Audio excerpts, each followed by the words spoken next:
After considering a dream of playing in the big leagues one day, it was his passion for helping others that instead motivated Kinston's Mayor B.J. Murphy to pursue a career in civil service at a young age. Now he plays ball with city leaders on how to best move Kinston forward. What comes to your mind when you're out here at Granger on a game day knowing that this place is going to be packed in a few hours? A lot of community pride is here. From my dad's high school class graduating out here to knowing we've had some incredible athletes play on this field, to today when you've got a 12-year commitment to have this atmosphere alive and well. There's just a lot of community pride here. Is this ever something you thought you'd do, play baseball, but it wasn't really, right? You didn't have that childhood dream of being a professional baseball player. I did not have a childhood dream, but I will say that I had enough raw skills that if I focused on it, I probably could have played a little bit. Too busy focusing on, girls and, just getting a car and, I played golf. I wasn't even really academically focused. I was just enjoying childhood in my teenage years. So I didn't really have a true path. The only things I really knew were I enjoyed, business, I enjoyed technology, and I really enjoyed like civic service, politics. I really enjoyed those three things. Recently you just announced your bid for re-election for a third term, but it'd actually be your fourth time running for mayor. Absolutely. Because you lost in 2005. I did. You were just 25 years old. What did you learn from that experience, and do you think it helped you to actually lose? Absolutely. At 25, relatively no name ID, no one really expected me to win. But I did fairly well, considering I was running against a very popular former three-term mayor. I thought, given the election results, I lost by 299 votes out of 4,200 against a three-term former mayor who was very popular. Thought, hey, I didn't really lose because I gained a lot of experience. People kind of understood where my passions were, and so I really won. So 4 years later, I decided to run for mayor. I was actually asked in between in 2007 to consider running for council, and I said, nah, when I do it, I want to be the mayor. I think that's where my skill set and my passions lie. As your second term winds down, what have you learned about yourself that maybe surprised you through the process? Maybe 8 years ago when you started until today, what have you learned about yourself? Oh, learned about me. That is a great question. I've learned a lot about the community, but about me is being able to weather the storm of good days and bad days. I mean, I think one of my biggest flaws is I really am passionate about Kinston and where we're heading. And so sometimes I take offense to some of the negative comments and things, although I will say that in my time I've seen the community really band together and start promoting more of the positive things happening in our community. But just being able to weather that storm of good and bad times, because it's okay to question government. I think that's what makes our republic and democracy work so well. And sometimes being under that radar is a challenge. And honestly, sometimes it's what leads really good people not to want to run for office, because they do know that there's going to be a day when they're scrutinized a little bit, and that can be a challenge. When people hear the name Kinston, North Carolina, if you had your way, what would be the first thing they think? What's the first thing that would come to mind? Cultural Experience, from baseball to burgers to brew to restaurants. I mean, there are so many unique opportunities that people can have here as part of quality of life, whether they want to just visit for a weekend or they want to come here and live. I mean, I grew up here, and I would say that the community's only gotten better during my time of living here in Kinston. I want to get your thoughts on Vivian Howard, Stephen Hill. They put a lot of money and resources into kind of taking this city to the next level. How do you feel about them and some of the things they've had a hand in helping Kinston kind of grow? I feel so good about them. I gave them the key to the city a couple weeks back, because no one can really put into real terms the enormity of the impact they've had. Not just Stephen by himself or Ben and Vivian by themselves, but when you look at what they've done collectively with helping to put Kinston on the map to redeveloping properties, to developing this kind of a positive culture about, hey, Kinston's really unique, and we can take food from the farm here and put it on a fork and really help rejuvenate an economy. So I don't think we can ever we underestimate too much the impact. But I think what's really neat about what they've done collectively are all the other small shops around it. You know, we got a Sugar Hill Pizza. You know, we've got a Middle Grounds Coffee House. We've got a photography studio. Just so many wonderful things have happened because of their tenacity. It's been about 8 months since Hurricane Matthew, and I know the recovery continues whether we can see it or not. There's a lot of families still struggling, a lot of businesses trying to get back up and running. What's this process been like for you and council to try to regain some normalcy in this city? You know, normalcy started, I think, roughly around a week after the flood water started residing, because that's when New Sports Shop reopened.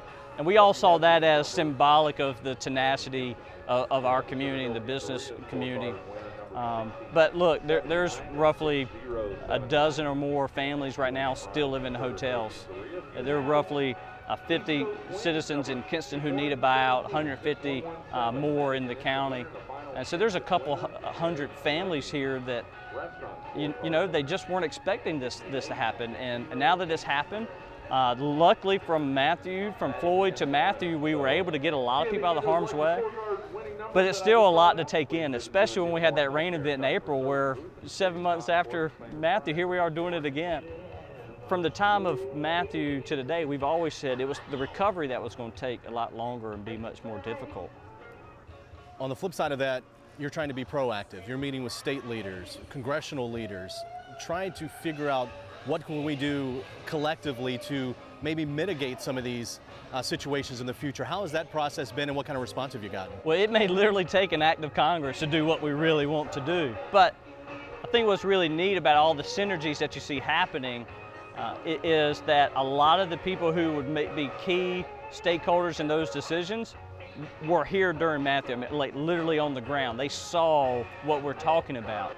But how do we prevent the next flood? And the rivers are going to flood, we get that, but since 1981, when the Falls Lake Dam was finished completion, we've had 17 of the largest 23 crests in the Neuse River's history here in Kinston.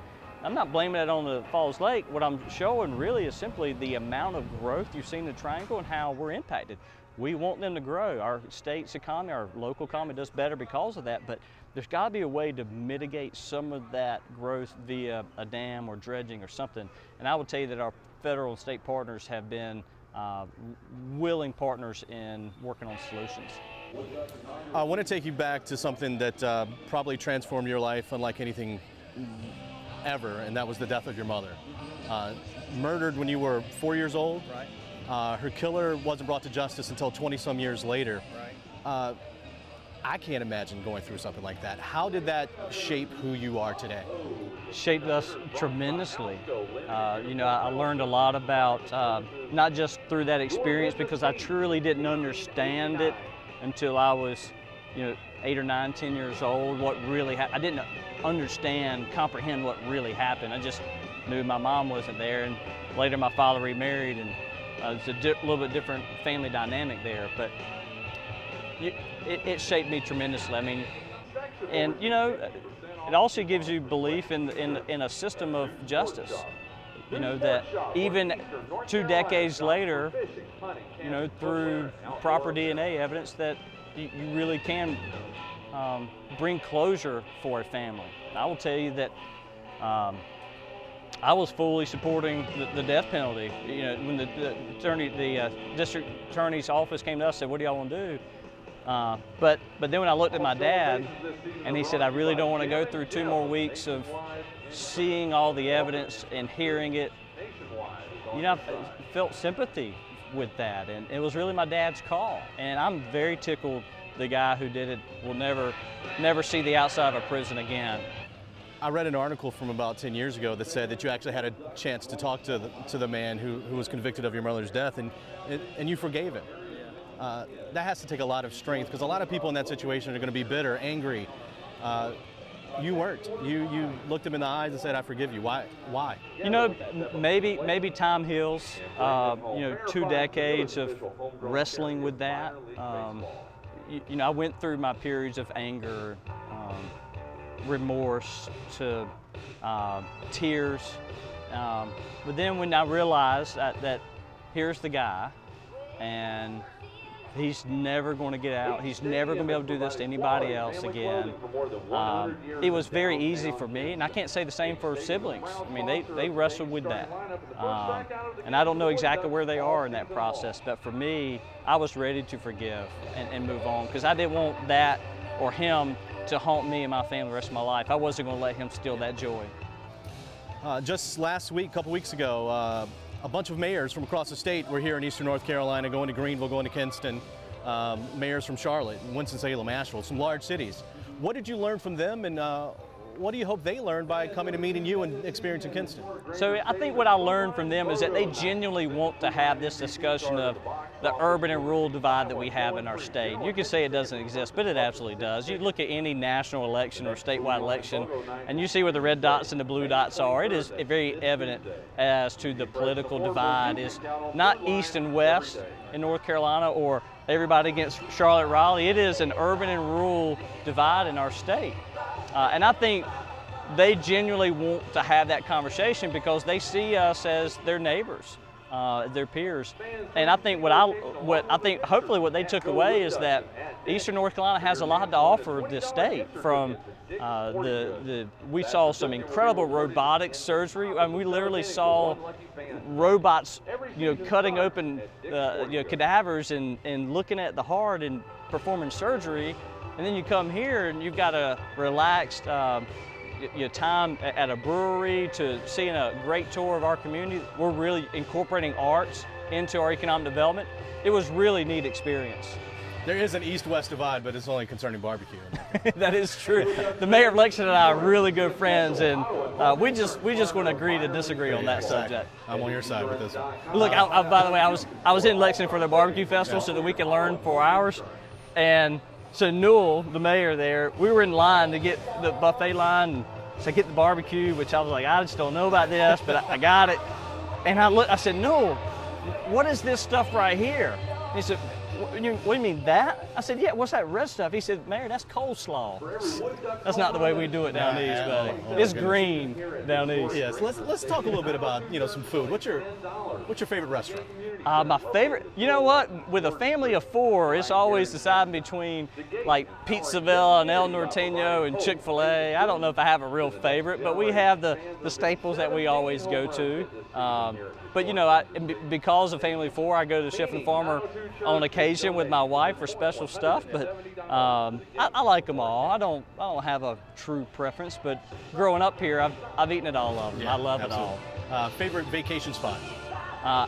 One of my most memorable vacations was taking my only daughter at the time, Grayson, and Jessica and I went to the Outer Banks for a whole week because we read her. There's this book called Goodnight Moon, but there was a spin-off called Goodnight North Carolina where they took you from the railroads to the Natural Science Museum all the way to the Outer Banks where the Wright brothers. And so we read it to her every night for 2 years. We decided that was going to be our family vacation, that she would enjoy that. Favorite music? Any kind of music that you just really love? I like contemporary Christian music. I really enjoy beach music. I don't hear that a lot on the radio. Shagging music down here is kind of a staple. But I don't have a real preference. I mean, I like everything from the Dixie Melody Boys to MC Hammer. I mean, I kind of run the spectrum. I don't really have a true preference. MC Hammer was my first ever concert. Is that right? Oh my gosh. I used to know all the words to Ice Ice Baby. I was 4th grade though. When I had the tape, I had to hit rewind and play and write the words down. Exactly. Yeah.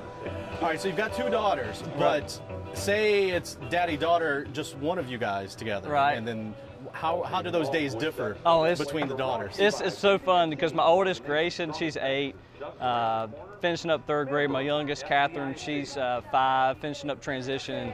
I call her my princess and my pistol My oldest, she's definitely more graceful. Her name was perfect. And Catherine, man, she is all out. She doesn't know a stranger, and she's got a lot of her daddy in her, but no filter. You know, like I'm a little bit more reserved. She's just all out there. And so really that determines, you know, Grayson, she's a little bit more, she wants to be nurtured more, a little bit more emotional. So she likes, you know, the Beauty and the Beast kind of stuff. And Catherine, comedy, she's inside out kind of stuff. She loves it. You're at home and you've got to whip up some dinner for the kids. What's the favorite dish going to be? Well, it's probably us going to Pizza Villa. And surprisingly, they're a broccoli cheese pizza. I've never figured it out. I'm an Alfredo guy, but they love the broccoli cheese pizza. And if they have their choice of nuggets, one of them prefers Chick-fil-A, the other one prefers McDonald's. But we don't give them the choice. Yeah, I know there is. It is a big difference. But we just pick a spot and go. As long as Daddy gets ice cream, everything seems to kind of work. Favorite color? I'm a royal blue kind of a guy. Okay. Has nothing to do with your Duke fandom growing up, right? So I got a chance to meet Coach K. He was recruiting Brandon Ingram a few years back. And I got a text from the principal. She said, "Hey, Coach K's here." Great, I'm on the way. Can I get in the door? So I'm meeting Coach K, and I've like idolized this guy forever, right? And I said, "Coach, growing up, I was Bobby Hurley on the basketball court." And he, without missing a beat, said, "Mayor, there was only one Bobby Hurley." I said, "Touche, my friend." But that was a bucket list for me, meeting him. You mentioned Brandon Ingram going to Duke, and you got Reggie Bullock, who I saw here at the stadium just a couple weeks ago. Right. Jerry Stackhouse. So many great athletes have come out of Kinston. How cool is that for there to be a pipeline from, you know, whether it be football or basketball to the pros of guys from this area doing good things and then coming back and doing good things? Oh, it's the coming back is the key ingredient there. But what I think the best thing for our small community, the takeaway is the positive role models that our younger people are seeing, because we need more mentors than mayors right now. You know, we've got a lot of kids who don't know their fathers or are living with grandparents. And maybe struggling in school. And so any positive thing that we can celebrate, whether it's baseball or whether it's a young mayor or whether it is a professional athlete, they tend to identify with that professional athlete much more so than the other things. And that's why it's really important.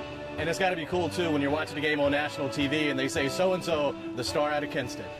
Look, I mean, there was one night I remember that Brandon Ingram and Reggie Bullock were in the same game, and it was, I mean, how cool was that? And I got a picture of Reggie guarding, who was the Cavaliers guy? LeBron James. I mean, just to see Reggie guarding LeBron. I mean, here's one of the greatest basketball players of all time, and here's a Kinston boy putting it on him. I mean, it was great to see that.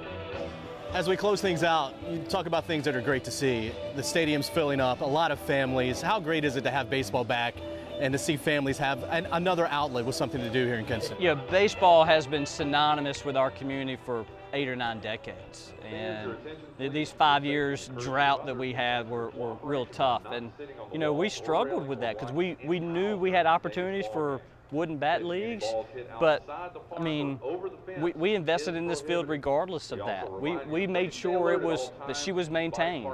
Now, she didn't have all the, you know, the padding on the wall and all that stuff. That was things we added later, but you know, this is what our community needs. It's good for Eastern North Carolina, and we expect them to play well, but we want the fans to have a great experience, and I think they are having just that here.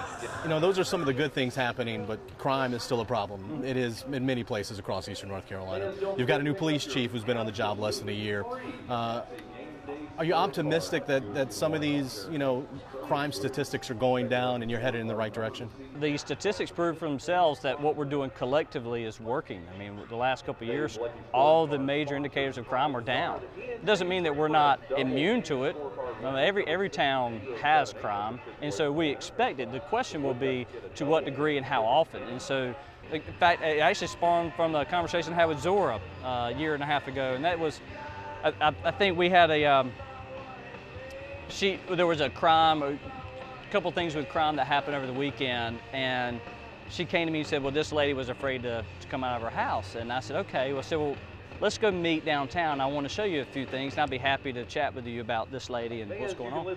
And so I met Zora downtown, and I said, look, before we talk about the issue, I want to show you a few things. And I said, you see where we're standing? We're outside the tap room. I said, you see the sawdust? I said, it's because they're investing in this business here. And I said, you look across the street, and Sugar Hill Pizzeria had just opened up like a week earlier. I said, they literally spent tens of thousands, hundreds of thousands of dollars to open it up. To our right is the Riverwalk. It still had the orange construction fence. To our left, we were still working on the water and sewer project, and then we had the bridge project. And I said, I understand that this one incident may have scared this one lady, and we'll make sure we go chat with her to make sure she feels safe, because that's really important to her and to our community. I said, but let me ask you a question. The reason why I'm so positive all the time has to do with this. So why would, talking about the investments, why would these public and private entities invest so much, literally to the tune of millions of dollars in our Kinston economy, if they didn't think they'd get a return on that investment? And that is a big reason why I'm so optimistic, even though we might have a hiccup of crime here or there, or a setback with property revals not being exactly where we want it. The future of this economy here in this community is bright, and that makes it that much more fun to serve. The mayor says he's optimistic about the future of the city of Kinston, especially with baseball being back here at Granger Stadium. Stay tuned in the future as I go one-on-one with your elected officials.